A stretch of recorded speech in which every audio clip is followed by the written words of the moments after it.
Thank you for the opportunity to present 873. This builds up on our longstanding commitment to supporting survivors of domestic violence. We have strong nonprofit organizations and crisis centers that do amazing work. Housing remains a barrier for those that attempt to escape abuse.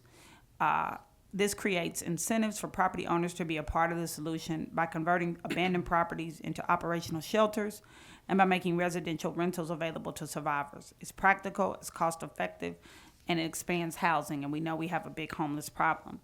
It has passed out of this committee for the last 2 years unanimously. The main points would expand existing tax credits. So our current law provides tax credits for donations to domestic violence shelters and rape crisis centers. This will increase that to property owners to provide direct housing for survivors. It gives a $1,000 tax credit if you convert an abandoned property into a functioning shelter, and it helps increase available safe spaces. It grants a $500 tax credit to those who rent residential units to domestic violence survivors, and it also helps create stable and independent housing. It's one of the biggest barriers for survivors escaping abuse, and this bill will create financial incentives to help expand those housing options. In Kansas City, we do have housing grants. We voted as a city to put, I think, $50 million in a housing trust, and it has a positive effect on our homeless numbers. This is a cost-effective public policy.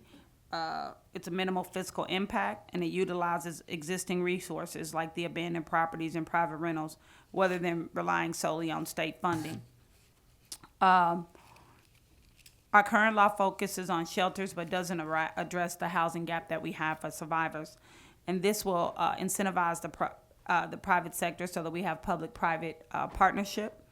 And we take our abandoned properties and make them shelters instead of allowing them to be hazards in our community. And we all know that stable housing is essential for the break of the cycle of abuse. So this is something that is needed and necessary.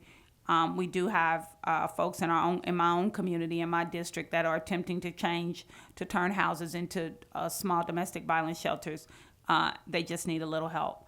And so we're not talking about giving them a lot of money, but we're just asking that we can encourage our private industry to participate in this. So the fiscal note for fiscal year 2027 will be zero.